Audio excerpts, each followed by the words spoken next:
Welcome to SciSpectrum Lab Essentials, your source for equipment, instrument, and consumables. Let's start with the big picture, the accuracy imperative. In today's world, the stakes for water analysis are just incredibly high. We're not just talking about numbers on a screen. We're talking about public health, environmental safety, and huge financial decisions that all hinge on the data your lab produces. No pressure, right? And honestly, this quote just says it all. Accuracy isn't some bonus feature. It is the absolute bedrock of what we do. It doesn't matter if you're testing pristine drinking water or heavy industrial runoff, your data has to be right. But as you know, getting there is a lot more involved than just flipping a switch on a machine. That's because we're in a constant battle with these invisible enemies. Every single sensor, whether it's a pH probe or a conductivity cell, is going to drift over time. It just will. Contamination can sneak in from literally anywhere. Electrodes get old, they get tired, they become less responsive. And even tiny little changes in temperature can throw your results way off. If you don't have a rock-solid process, these things will absolutely torpedo your data integrity. So, how do we build a fortress against those enemies? Well, it all comes down to what I like to call the 2 pillars of trust. These are the twin foundations that support every single reliable, defensible measurement you will ever make. Think of it like this. On one side, you've got your certified standards. These are your knowns, your perfect reference points. They literally teach your instrument what the correct answer looks like. Then, on the other side, you have your essential consumables. These are the tools, the clean vials, the fresh reagents, the filters that ensure your process is repeatable and consistent every single time. You absolutely need both. One without the other just doesn't work. All right, so with those 2 pillars firmly in mind, let's get practical. Let's roll up our sleeves and dive into the how-to for the core parameters pretty much every single lab measures: pH, conductivity, and dissolved oxygen. Now, here's what's so cool about pH calibration. It's not a one-and-done thing. It's really a 2-part dance. First, you use the 7.00 buffer. That sets the meter's 0 point, or what we call the offset. Then you use either the 4.01 or the 10.01 buffer to tell the meter how that electrode responds across a range. That's what we call the slope. And here's that process in 3 simple steps. You always start by rinsing with DI water and gently blotting, and we'll talk more about that blotting in a minute. First, calibrate with your 7 buffer to set that 0 point. Then you rinse again and use your 4 or your 10 to set the slope. This little daily ritual, it is absolutely non-negotiable for getting accurate pH readings. Okay, moving on to electrical conductivity, or EC.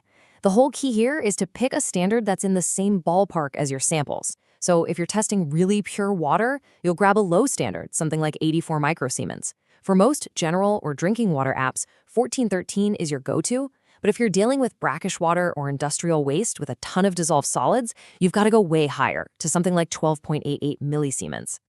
And for dissolved oxygen, or DO, the most common method is actually beautifully simple. It's called the air saturation method. You're basically just using the air all around us as your standard. See, the meter is smart. It knows exactly how much oxygen should be in water-saturated air at the current temperature and pressure, and it just locks that in as its 100% saturation point. Pretty clever, right? Okay, so we've totally nailed the calibration standards. But hey, remember that second pillar? It's time to expand our essential toolkit and take a look at all the other consumables that make or break every single measurement. So what about this number, 0.45 micrometers? It looks tiny, I know, but its impact on your results can be absolutely gigantic. What in the world are we talking about here? We are talking about filtration. A 0.45 micron membrane filter is the gold standard for sample prep. Why? Because it pulls out all those fine particles that can mess with your readings.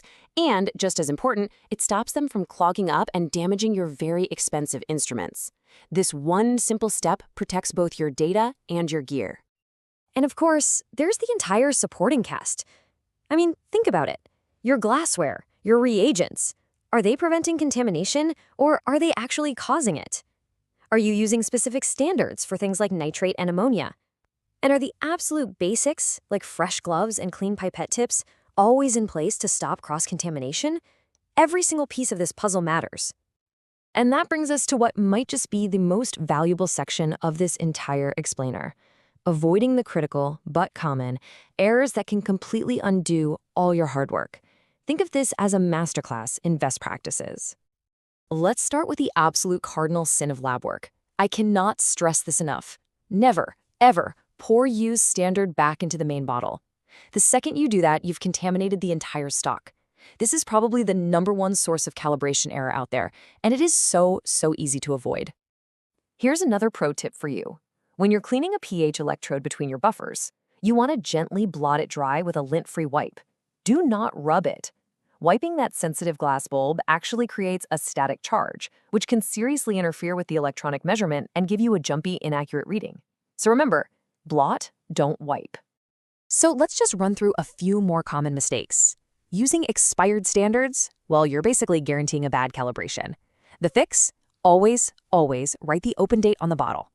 Rinsing with tap water, you're just adding a cocktail of contaminants. Stick to DI water. And if your probe and your standard aren't at the same temperature, your pH and conductivity readings will be skewed. These are simple fixes for potentially huge problems. And here's a fun fact that catches so many people by surprise. An unopened bottle of pH buffer might be good for a couple of years, but the moment you open it, carbon dioxide from the air starts dissolving into that solution, creating carbonic acid and slowly lowering its pH. That bottle of pH 7 buffer that's been on your shelf for 6 months? Yeah, it's not pH 7 anymore. You've got to replace it.